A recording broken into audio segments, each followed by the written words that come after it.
오늘 빌립보서 강의 14번째 시간 천국 시민으로 살아가기라는 제목으로 하나님 말씀 함께 보시겠습니다. 한국에 한국영상자료원이라는 곳이 있답니다. 이곳에서는 한국에 있는 모든 영화, 한국 영화죠. 모든 영화를 보관하고 관리하는 그런 역할을 하는 곳이랍니다. 이곳에서 최근에 역대 한국 영화 가운데 탑10 가장 기념비적인 적일 수 있는 영화 10편을 선정을 했습니다. 근데 그 10개의 영화 중에 3편의 영화를 만든 감독이 있는데 바로 이장호 감독이라는 분입니다. 10개 중에 3개가 얼마나 대단한 거냐면 다른 그 어떤 감독도 2개 이상이 없는 거예요. 다 그냥 한 편씩인데 이분만 3개의 영화가 역대 한국 영화 중에 가장 훌륭한 영화다, 그렇게 3개가 뽑혔다는 것입니다. 영화 제목이 그래요. 별들의 고향, 바람 불어 좋은 날, 바보 선언, 이런 영화가 이제 뽑혔습니다. 근데 그런 이장호 감독이 어느 날 계기를 갖게 돼가지고 신앙을 갖게 됐습니다. 물론 그 전에도 교회는 다녔지만 진짜 거듭난 그리스도인은 아니었던 것 같아요.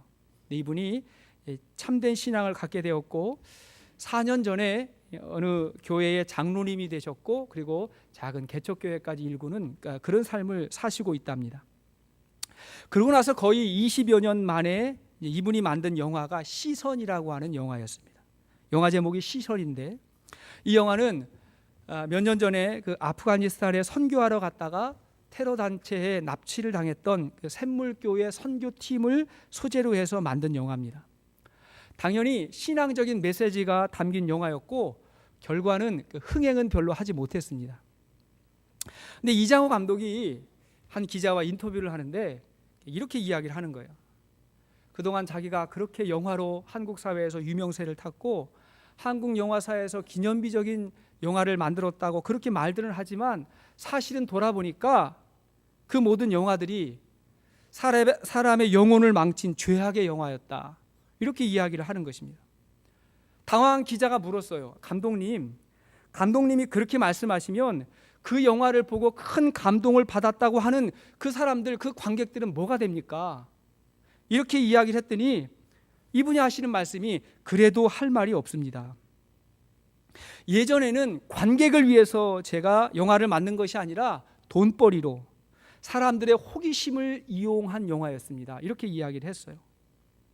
만약에 이분의 말대로라면 정작 관객을 위해서 만든 게 아니고 그들에게 유익한 영화가 아니었음에도 불구하고 그렇게 많은 사람들이 이제 극장에 찾아왔더라는 것입니다.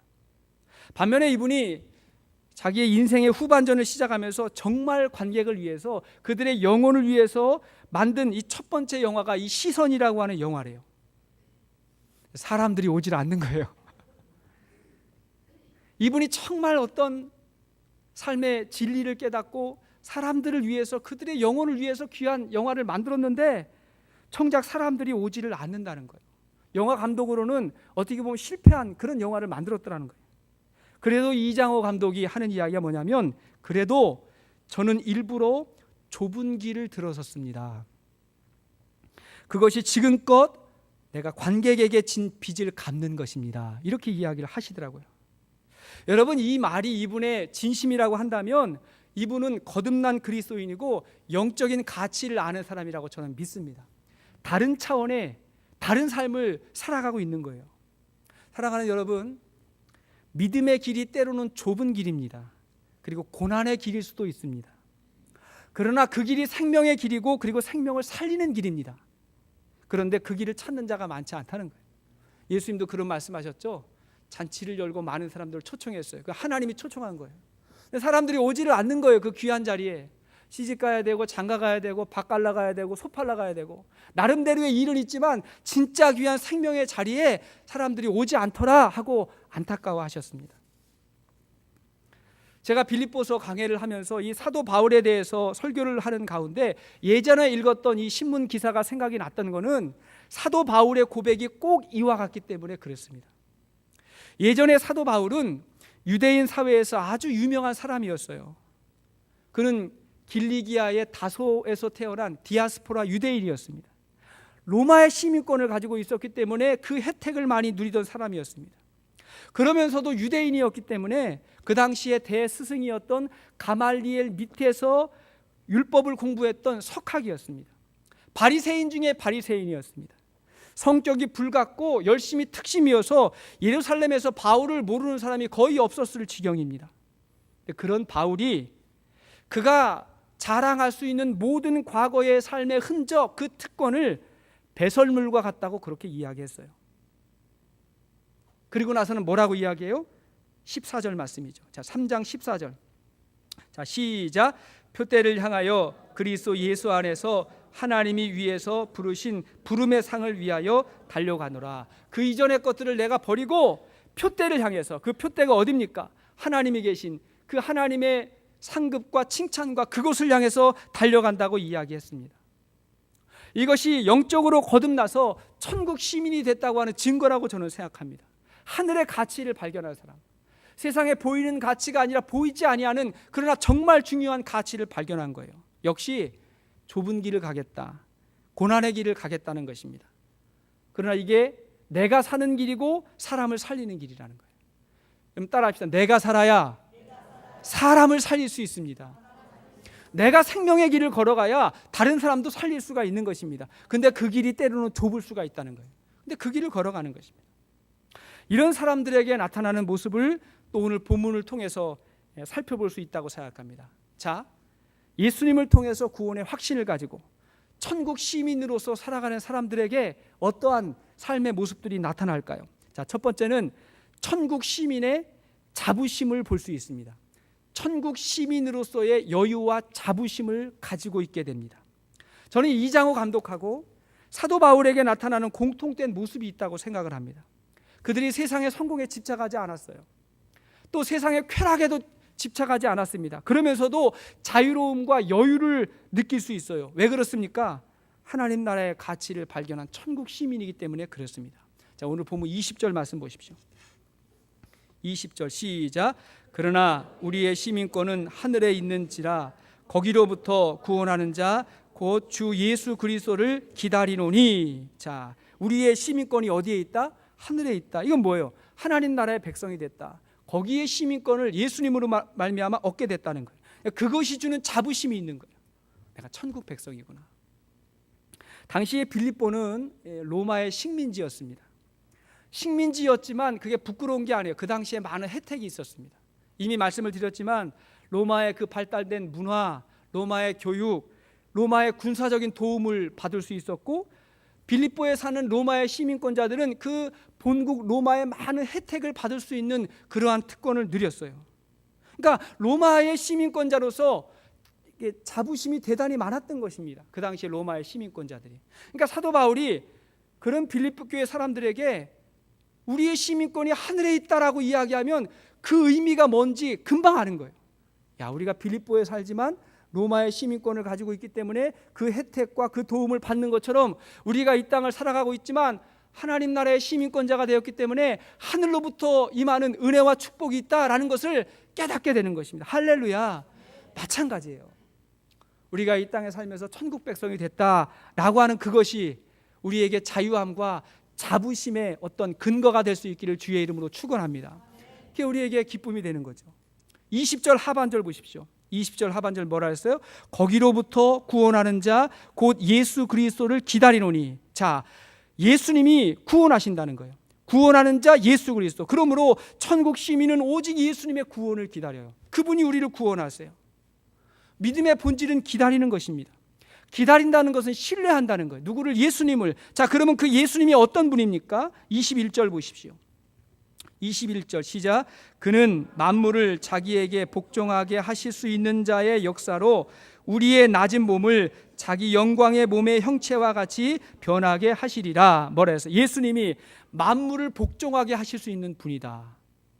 근데 그분이 우리의 낮은 몸을 예수님의 형체와 같이 변화시킨다. 이게 뭐예요? 부활의 소망을 준다는 거예요. 그러니까 부활이라고 하는 건 뭐냐면 우리 존재의 변화거든요. 부활을 믿는다는 것은 내 존재의 변화를 주님 안에서 추구하는 거예요. 믿음의 사람은 예수님을 믿고 신뢰하고 기다리는 것입니다. 우리가 미국 땅에 살고 있지만 미국이 우리를 도와주기 이전에 하나님의 도우심을 믿고 살아가는 것입니다. 우리가 미국 땅에 살면서 미국의 법도 지켜야 되지만 우리는 하나님의 법과 질서를 따라 살아가는 것입니다. 이게 불편한 게 아니라 여기에서 자유함이 있고 자부심이 있는 거예요. 난 하나님의 백성으로 하나님의 말씀대로 살아간다. 왜 그렇습니까? 하나님의 이 나라의 법과 가치가 더 높기 때문에, 그리고 그렇게 삶으로 인해서 우리 존재가 변화되기 때문에, 우리가 변화되기 때문에 이것은 좋은 것입니다. 또 우리가 미국에 살지만 그런 것 같아요. 한국인으로서의 의식이 굉장히 강한 것 같아요. 저도 그런 것 같고, 우리가 한국 사람이다라고 하는 의식이 굉장히 강하고, 그래서 여전히 한국에 대해서 관심이 많아요. 뉴스를 보고 신문을 보고 하면서 관심이 되게 많고, 어느 경우에는 한국에 사는 사람보다 더 많은 것 같아요. 막 여기서 뉴스나 신문 보고 걱정이 돼가지고 전화했더니 거기는 아무것도 몰라. 그런 일들이 종종 있는 거예요. 여기 살다 보니까 관심이 많아요. 지난주에 그 미국의 중간 선거 있었죠. 선거했다는 얘기는 들었지만 뭐 제가 아직 투표할 상황이 아니니까 별로 그렇게 관심이 없었어요. 근데 한국에서 선거한다 그러면 좀 관심이 더 많고, 그렇지 않습니까? 왜 그러냐면 우리의 피, 우리의 정체성에 한국인의 어떤 그런 것들이 있기 때문에 그런 거예요. 그게 본국이다. 마찬가지예요.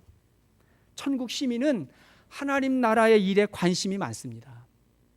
그 나라에 관심이 많아요. 우리가 세상에 살기 때문에 물론 세상의 일도 관심이 있지만, 그러나 세상은 잠시 지나가는 것이고 스쳐 지나가는 것임을 우리가 알아요. 그리고 우리가 지금도 경험하고 있는 하나님 나라, 그리고 우리가 영원히 거하게 될 그 하나님 나라에 관심이 많아요. 하나님 나라가 어떤 곳입니까? 하나님의 통치와 임재가 있는 곳, 하나님이 다스리는 곳. 그래서 하나님 나라에 관심 있는 사람은 사랑에 관심이 많아. 왜? 하나님이 사랑의 하나님이니까. 하나님의 공의에 관심이 많아. 왜? 하나님은 공의의 하나님이시니까. 그러니까 세상에서 하나님 나라가 지금 이루어지고 있는지 그렇지 않은지를 관심 있게 보고 기도하고 그렇게 살아가는 삶을 살아가게 되는 것입니다. 로마서 14장 17절을 보십시오. 로마서 14장 17절 이하의 말씀, 시작. 하나님의 나라는 먹는 것과 마시는 것이 아니요 오직 성령 안에 있는 의와 평강과 희락이라. 이로써 그리스도를 섬기는 자는 하나님을 기쁘시게 하고 사람에게도 칭찬을 받느니라. 보십시오. 하나님의 나라는 먹는 것과 마시는 것이 아니요 성령 안에 있는 의와 평강과 기쁨, 그것을 중요하게 여기십니다. 하나님의 의가 무엇인지, 하나님이 주시는 평강과 기쁨이 무엇인지 거기에 관심이 많습니다. 그 다음에 어떻게 하면 우리의 삶이, 우리의 가정이 하나님을 기쁘시게 하고 사람들에게 칭찬받을 수 있을까? 여기에 관심이 많습니다. 어떻게 하면 내 주위에 있는 사람들과의 관계 속에서 하나님의 기쁨이 되고 사람들에게 인정받을 수 있을까? 여기에 관심이 많은 것입니다. 저는 여기에 하나님의 축복이 있다고 믿습니다. 우리의 삶 가운데 하나님 나라가 임하게 되기를 주의 이름으로 축원합니다. 두 번째, 천국 시민은 그래서 자신을 절제하며 살아갑니다. 이 세상 가운데 자신을 절제하며 살아갑니다. 성령의 9가지 열매 가운데 절제가 있죠. 마지막에 온유와 절제니 그랬어요. 절제의 열매가 있어요. 절제가 무엇입니까? 보다 더 중요한 가치를 위해서 그렇지 않은 것들을 절제하는 것입니다. 때로는 내려놓는 것이고 포기하는 것입니다. 다시 말하면 하늘의 가치를 위해서 땅의 것들을 자연스럽게 절제하는 것입니다. 절제가 굉장히 중요한 것입니다. 미숙한 사람은 절제가 잘 안 돼요. 성숙한 사람은 다 절제가 됩니다. 그리고 보다 더 아름답고 가치 있는 것을 위해서 살아가는 것입니다. 어느 회사에서 직원들에게 사훈을 공모했대요. 사훈.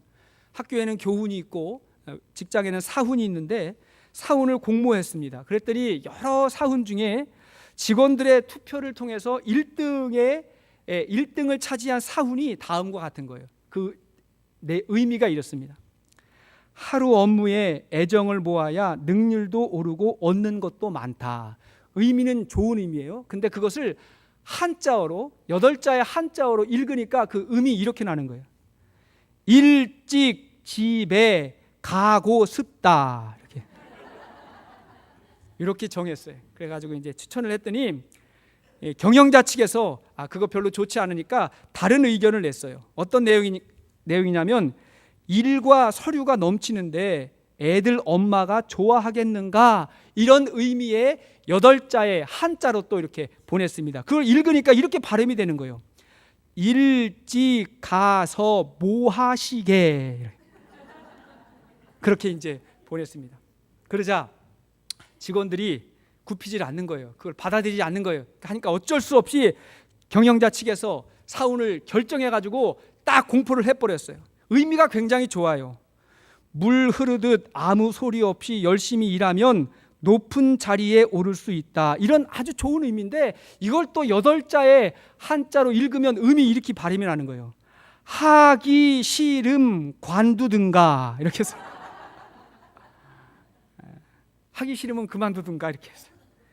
여러분, 세상에서도 우리가 하고 싶은 대로만 살 수 있는 거 아니죠. 그죠? 우리가 절제하고 노력하며 살아야 됩니다. 믿음의 사람의 특징은 믿고 신뢰하고 기다리는 거라 해서 이게 천국 백성입니다. 그리고 그보다 더 높은 가치를 위해서 자신을 절제하는 것입니다. 더 좋은 게 있으니까, 더 아름다운 게 있으니까 절제하는 거예요. 자, 고린도전서 10장 23절 이하의 말씀 보십시오. 고린도전서 10장 23절 이하의 말씀. 자, 시작. 모든 것이 가하나 모든 것이 유익한 것이 아니요 모든 것이 가하나 모든 것이 덕을 세우는 것이 아니니 누구든지 자기의 유익을 구하지 말고 남의 유익을 구하라 그랬어요. 자, 모든 것이 가하지만 할 수 있지만 그러나 모든 게 다 유익한 게 아니다. 덕이 있는 것이 아니다. 사실 이 말은 고린도 교회의 음식과 관련해서 나온 말입니다. 우리가 잘 아는 이야기예요. 당시 고린도 시에서 유통되는 이 고기, 육류가 다 우상에게 드려진 후에 그 재물이 시장에 유통되는 그런 상황이었습니다. 근데 그걸 가지고 이 우상에게 드렸던 재물이었는데 그걸 먹어야 되느냐 말아야 되느냐의 문제로 인해서 이제 처음 막 세워진 고린도 교회, 이 연약한 교회에 갈등이 많은 거예요. 이걸 가지고 막 사람들끼리 소란해졌습니다. 그때 사도 바울이 이 얘기를 한 거예요. 바울의 이야기가 뭡니까? 음식이 선한 게 어디 있고 악한 게 어디 있냐? 먹는 사람이 문제지. 그죠? 음식 자체는 그냥 물질이니까 그거는 믿음으로 먹으면 버릴 게 없다. 하지만 그것으로 인해서 다른 사람이 시험에 빠지고 갈등을 한다면 나는 먹지 않겠다. 덕이 안 된다는 거예요. 무슨 말입니까? 나는 자유한 사람이지만 그것 때문에 뭐 내가 성령의 사람이다 아니다 뭐 음식으로 결정되는 건 아니지만 중요한 건 뭐냐면 연약한 사람들을 위해서 내가 절제하고 배려할 수 있는 거 크게 중요하다는 거예요. 할렐루야. 이게 성령의 사람이에요. 믿음의 사람은 영적인 가치를 위해서 육적인 것을 절제하며 살아가는 것입니다. 이번 주에 그 목회 칼럼이 뭡니까? 목장의 에티켓과 태도죠. 이게 뭐예요? 배려입니다. 나는 내 마음대로 할 수 있어요. 괜찮아요. 하지만 그 공동체를 위해서 다른 사람들을 위해서 조금씩 배려하면서 살아가면 결국은 누가 유익한 거예요? 본인이 더 유익한 거예요. 그에게 리더십이 생기고 영향력이 생기게 되는 것입니다. 자, 본문 17절 말씀을 보십시오. 본문 17절 시작. 형제들아 너희는 함께 나를 본받으라. 그리고 너희가 우리를 본받은 것처럼 그와 같이 행하는 자들을 눈여겨보라. 자, 여기 보십시오. 바울이 그러는 거예요. 너희는 나를 본받으라 이렇게 이야기해요. 보통은 자기 자신을 본받으라고 말하는 것이 쉽지 않죠. 그렇게 말하는 거 쉽지 않습니다. 그래서 이 말을 좀 오해하면 바울이 좀 교만해 보일 수 있습니다. 하지만 좀 더 깊이 생각하면 그렇지 않은 것이 사실은 사도 바울은 이런 말 할 자격이 있을 뿐만이 아니라 또 여기서 바울이 뭐 자기가 성취한 거 이룬 거, 뭐 이런 것들을 자랑하는 것이 아니라 이 말도 역시 자기의 낮아짐과 절제를 설명할 때 이런 말이 나오는 거예요. 자기의 절제를 설명할 때. 오히려 빌립보서 2장에 뭐라 했어요? 너희 안에 이 마음을 품으라. 곧 그리스도 예수의 마음이니 그는 근본 하나님과 본체시나 하나님과 동등됨을 취할 것으로 여기지 아니하시고 자기를 비워 종의 형체를 가졌다. 그러니까 사도 바울이 그 예수님에 대해서 설명을 쭉 한 다음에 그리고 그 예수님을 위해서 따르는 자기의 모습을 이야기한 거예요. 3장에 와가지고 그 많은 자랑할 거 있지만 그거 내세우지 않고 그거 자랑하지 않고 다 버리고 그리고 예수님을 따라서 무던히 살려고 애쓰는 그 마음에 대해서 소개한 다음에 그 다음에 뭐라 그러는 거예요? 나를 따르라. 사도 바울의 기준은 자기가 아니에요. 예수님이에요. 모든 그리스도인들은 예수님을 본받는 거예요. 자, 고린도전서 11장 1절을 보십시오. 자, 바울이 똑같이 이야기합니다. 시작. 내가 그리스도를 본받는 자가 된 것 같이 너희는 나를 본받는 자가 되라. 자, 우리의 기준은 누구예요? 예수 그리스도예요. 바울이 철저하게 자기 십자가를 지고 나를 따르라는 예수님을 본받고 살았어요. 그랬더니 바울 주위에도 사람이 생기는데, 자 17절을 다시 읽어보세요. 형제들아 너희는 함께 나를 본받으라. 그리고 너희가 우리를 본받은 것처럼 그랬어요. 너희가 우리를 본받았다. 그럼 우리는 누구예요? 바울뿐만이 아니라 바울 주위에 있는 디모데나 에바브로디도 같은 사람, 바울 주위에 있는 사람을 너희들이 본받아라. 그리고 그 가르침이 거기서 끝나는 것이 아니라 계속 보세요. 그와 같이 행하는 자들을 눈여겨보라. 자, 너희 주위에서 예수님을 본받으려고 살아가는 사람들이 얼마나 있는지를 어떻게 눈여겨봐라. 왜? 그게 우리 신앙의 목표니까. 그러니까 가장 좋은 교육은 보고 배우는 것입니다. 이것이 예수님의 교육 방법이었고, 이것이 우리 교회 또 우리 목장의 교육 방법이에요. 보고 배우는 것입니다. 우리 중 누구라도 나를 본받으십시오라고 말하기는 쉽지 않아요. 저도 마찬가지예요. 그러나 우리가 목장에서 쉐어하면서 우리는 두 가지를 나누는 것입니다. 첫째는 뭐예요? 우리가 무엇 때문에 감사하는가, 내 삶 가운데 어떤 이유로 인해서 감사하는가, 그거를 나누는 것이고, 또 하나는 무엇입니까? 우리가 무엇을 위해서 기도하고 있는가, 내가 어떤 기도의 제목을 가지고 기도하는가. 이 두 가지의 이야기를 나누다 보면 그 속에 천국 시민의 삶이 드러나는 거예요. 그러면 그것을 통해서 자연스럽게 보고 배우는 이 신앙의 교육과 전수가 이루어지게 되는 줄로 믿습니다. 그게 목장의 영성인 것입니다. 자연스러워지는 거예요. 우리는 천국 소속의 시민이기 때문에 자부심이 있다 그랬죠. 여유가 있다 그랬죠.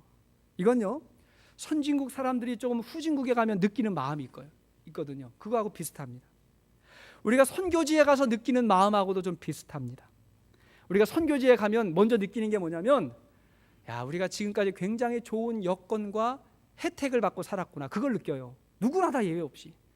멕시코만 가도 그래요. 가보면 굉장히 많은 좋은 조건에 살았구나. 그걸 느낌과 동시에 거기에 가면 누구나 다 나누고 베푸고 섬기는 거를 하게 됩니다. 다 착해져요. 많이 가져서가 아니에요. 신분이 다르고 소속이 다르다 보니까 거기 가서 있다 보니까 다 주고 싶은 거예요. 그래서 우리 권사님들도 멕시코만 가면 가지고 있는 거 다 털어가지고 감사원금 드리고 막 그러는 거예요. 어떤 분 그런 얘기 제가 들었어요. 북한에 가셨는데, 선교하러 가셨는데 정말 입고 있는 모든 옷 다 벗어주고 싶더래. 다 벗어주고 오고 싶더래요. 그런 마음이 드는 거예요. 왜 그래요? 신분이 다르니까 다 주고 싶은 거예요. 마찬가지로 우리가 이 땅에 살지만 천국 백성이기 때문에 이 땅에서 자신을 낮추고 절제하는 것이 쉬운 것입니다. 그렇게 사는 거예요. 그러면 그 모습을 보고 사람들이 배운다고 믿습니다. 그것이 우리 신앙의 영성인 것입니다. 자, 세 번째, 천국 시민은 영혼을 향한 눈물이 있습니다. 자, 천국의 시민권자는 영혼을 향한 눈물이 있어요. 스스로는 절제하지만 그러나 세상 사람들을 향한 안타까움의 눈물이 있습니다. 자, 18절 말씀 보세요. 18절 시작. 내가 여러 번 너희에게 말하였거니와 이제도 눈물을 흘리며 말하노니 여러 사람들이 그리스도의 십자가의 원수로 행하느니라. 여기 보세요. 이제도 눈물을 흘리며 말하는데 여러 사람들이 십자가의 원수로 행한다. 그것 때문에 눈물 난다는 거예요. 여러분, 십자가의 원수가 누굽니까? 십자가의 복음을 회방하는 사람들, 복음을 혼미하게 하는 사람들이면서 더 나아가서 구원을 알지 못하고 멸망의 길을 걸어가는 모든 사람들을 이렇게 표현하는 것입니다. 자, 그런 사람들의 특징이 무엇입니까? 이어서 19절의 말씀에 이어집니다. 자, 시작. 그들의 마침은 멸망이요 그들의 신은 배요 그 영광은 그들의 부끄러움에 있고 땅의 일을 생각하는 자라. 자, 몇 가지 특징이 나와요. 첫째, 그들의 마침은 멸망이다. 이게 무엇입니까? 그들의 끝은 결국은 멸망한다, 패망한다는 것입니다. 둘째, 그들의 신은 배요 그랬죠. 자, 그들의 신이 배다. 이게 무슨 말입니까? 그들이 믿는 하나님은 자기 배라는 거예요. 이 배요, 이 배. 배를 한번 보십시오. 사람들이 배를 믿고 산다. 이게 뭐냐면 잘 먹고 잘 사는 것이 최고라고 생각하는 사람들. 다시 한번 배를 보십시오. 이게 신이라는 거예요. 먹고 마시고 살아가는 게 최고다. 여러분, 너무 좋은 음식, 비싼 음식을 찾아다니는 것도 좋지 않습니다. 영적인 논리로 볼 때 욕심이 식탐에서부터 시작이 된대요. 그러니까 좋은 음식, 비싼 음식, 고급 음식을 찾아갈 때부터 거기서부터 욕심이 생기더라는 거예요. 그러니까 우리 그리스도인들은 무엇이든지 있는 대로 주는 대로 감사하며 먹어야 되는 줄로 믿습니다. 아무거나 드셔야죠. 홍어 삭힌 것도 좀 드시고 아무거나 드셔야죠. 얼마나 감사해요. 이거 없어서 못 먹는 사람인데. 먹으면서 일용할 양식 주었다 싶으면서 감사하는 것이고, 세 번째, 그 영광은 그들의 부끄러움에 있다 그랬죠. 그 영광은 그들의 부끄러움에 있다. 이게 무슨 말이냐면요, 자신의 죄와 부끄러움을 영광이라고 착각한다는 것입니다. 예를 들면 이런 거예요. 정치인들이 자기의 힘과 권력을 이용해서 뇌물을 받아요. 그걸 보고 내가 힘이 있으니까 사람들이 뭐 뇌물 갖다 주지, 그렇게 생각하면서 영광스러워할 것이 아니라 그것이 어떻게 된다? 수치가 될 것이다. 그게 그들의 부끄러움이라는 거예요. 조직폭력배들이 자기의 힘을 이용해 가지고 사람들을 굴복시켜요. 그러면 그때는 아무것도 몰라 가지고 본인이 대단한 사람이라고 우쭐하지만 그것이 영광이 아니라 수치라는 것입니다. 예수 믿기 전에 우리가 세상 살면서 자랑했던 것들, 누렸던 것들, 뭐 사람들 모이면 또 음란한 이야기하고 재밌었던 것들, 이런 것들이 자랑이 아니라 그게 수치가 된다는 것입니다. 부끄러움이 된다는 것입니다. 그러면 왜 이런 삶을 살아가요? 중요한 게 뭐냐면 네 번째인데, 마지막에 뭐라 했어요? 땅의 일을 생각하는 자라. 왜 그렇게 사냐면 천국의 시민이 아니라 땅의 일을 생각하기 때문에 그렇습니다. 사랑하는 여러분, 우리는 어떤 사람인가요? 우리는 어떠한 모습으로 살아가고 있습니까? 분명한 것은 천국의 시민들은 이렇게 살지 않을 뿐만이 아니라 이렇게 살아가는 사람들을 보면 안타까운 거예요. 눈물이 나는 거예요. 기도하게 되는 거예요. 얼마나 안타깝습니까? 그들의 마지막이 보이고 그들의 삶의 허상이 보이고 내면이 보이는데 얼마나 안타깝습니까? 그래서 사도 바울은 항상 이런 일이 있을 때마다 눈물로 기도했다, 눈물로 가르쳤다, 그렇게 말하는 것입니다. 자, 사도행전 20장 31절 보십시오. 시작. 그러므로 여러분이 일어나 내가 3년이나 밤낮 쉬지 않고 눈물로 각 사람을 훈계하던 것을 기억하라. 자, 사도 바울이 한 말이에요. 에베소 교회에서 떠날 때 사람들에게 꼭 기억하라고. 내가 여러분들을 위해서 눈물로 가르쳤던 것들 꼭 기억하십시오. 바울은 눈물이 없이는 말씀을 전하지 않았던 거예요. 영적인 안타까움이 있었던 거예요. 사랑하는 여러분, 정말 우리가 지난 시간에 말씀드렸지만 복음을 전할 때, 자녀들을 위해서 기도할 때, 우리 VIP들을 위해서 기도할 때 정말 눈물로 기도할 수 있기를 바랍니다. 예수님이 그러셨어요. 안타까웠기 때문에. 그리고 우리가 그렇게 눈물로 기도하는 일마다 저는 하나님께서 반드시 이루어 주신다고 믿습니다. 그 눈물의 의미, 그 열정과 그 뜨거움을 우리 하나님께서 기억하실 것입니다. 그리고 그렇게 눈물로 기도하면 내가 먼저 변화돼요. 그리고 내가 믿음의 모범을 보여요. 내가 앞서가요. 그리고 나의 생각과 마음 가운데 하나님이 지혜를 주세요. 그것을 가지고 하나님의 선한 역사를 이룰 수 있기를 바랍니다. 말씀의 결론을 맺습니다. 제가 서두에 말씀을 드렸던 그 이장호 감독이 회개하는 내용 가운데 이런 이야기가 있었어요. 그분이 과거에 뭐 에로 영화 이런 것도 많이 만드셨답니다. 그 얘기를 하면서 그것이 지금 회개가 되는데, 당시 영화를 봤던 그 많은 사람들이 지금 이렇게 이야기를 하는 것 같더래요. 감독님이 제 인생을 책임지세요. 제가 피해를 봤어요. 제가 성적으로 피해를 봤어요. 감독님이 좀 책임지세요 라고 말하는 것 같은 그런 부담감이 들어가지고 굉장히 마음이 힘들대요. 그래서 회개하더라는 거예요. 저는 이분이 요즘 시대의 이 어두움과 음란함에 대해서 아픔을 느끼고 눈물을 흘린다고 생각합니다. 그렇게 눈물을 흘리다 보니까 과거에 자기가 만들었던 그런 영화인들, 그런 것들이 모두 다 회개가 되는 거예요. 그것이 좋은 게 아니었는데, 많은 사람들을 잘못된 곳으로 이끌었는데, 그러면서 눈물을 흘리는 거예요. 그러면서 뭐라고 했냐면, 저는 그들에게 진 빚을 갚아야 됩니다. 내가 빚을 졌습니다. 빚 갚아야 됩니다. 여러분, 천국 시민은 세상에 빚이 있습니다. 우리가 정말 영적으로 성숙하다면 세상에 빚이 있어요. 이것은 제 말이 아니고 사도 바울이 항상 했던 말이에요. 내가 빚이 있다. 구원받고 보니까 헬라인에게나 유대인에게나 다 내가 빚진 자다. 그게 뭐예요? 그들에게 복음을 전하지 않으면 안 될 것 같은 강렬함이 있는데 그 내가 빚진 자다. 저도 저와 여러분들이 이 세상에 빚진 자 의식을 가지고 살아갈 수 있기를 바랍니다. 빚을 졌어요. 내가 먼저 은혜 받았어요. 은혜를 갚아야 돼요. 우리 가족들에게, 주위 사람들에게 기도해 주면서 사랑해 주면서 그 빚을 갚는 것입니다. 따라합시다. 불 붙이는 사람 됩시다. 불 붙이는 사람 되십시다. 왜 그러냐면 사도 바울의 가슴에 불이 있는 거예요. 이 빌립보서 말씀을 보십시오. 이 뜨거움이 있고 불이 있는 거예요. 이 불이 있으니까 내 안에 있는 불이 전해지는 거예요. 전파가 되는 거예요. 말의 화려함이 아니에요. 심령에 있는 불이에요. 그걸로 전해지는 거예요. 한 사람의 영향력 있는 사람이 얼마나 많은 사람을 변화시키는지 몰라요. 여러분 요즘에 그 미국의 LPGA 그 골프 선수, 여자 골프 선수를 보면 요즘에 한 40여 명 된다 그래요. 되게 많아요. 근데 그 시초가 누굽니까? 누구예요? 박세리 아닙니까? 박세리? 그죠? 혼자. 구옥희. 우리 강성훈 성도님 아는 것도 많으셔 항상. 하여튼 그 시작은 박세리예요. 그래도 박세리. 네, 박세리. 그죠? 그 장면이 생각나시지 않습니까? 연못에 빠졌는데 양말 벗고 들어. 그거 패러디해가지고 얼마나 코미디 프로에 많이 나왔는지 몰라요.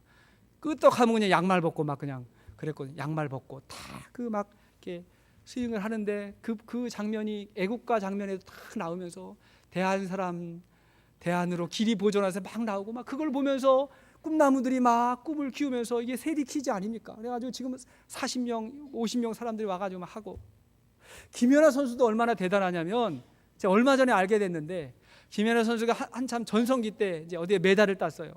메달을 따가지고 1, 2, 3등 인터뷰를 하는데 옆에는 일본 사람, 캐나다 사람 막 이렇게 있어가지고 얘기를 하는데 기자가 물었어요.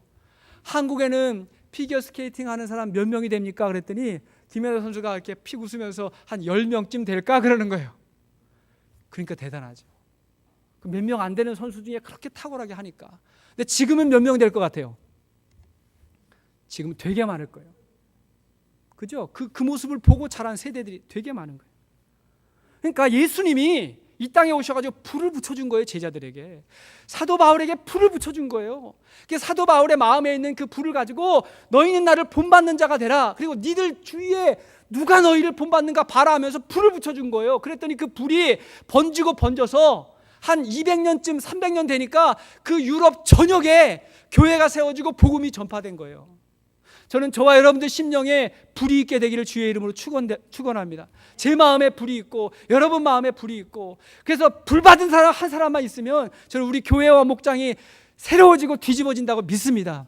그런 한 사람 우리 모두가 되십시다.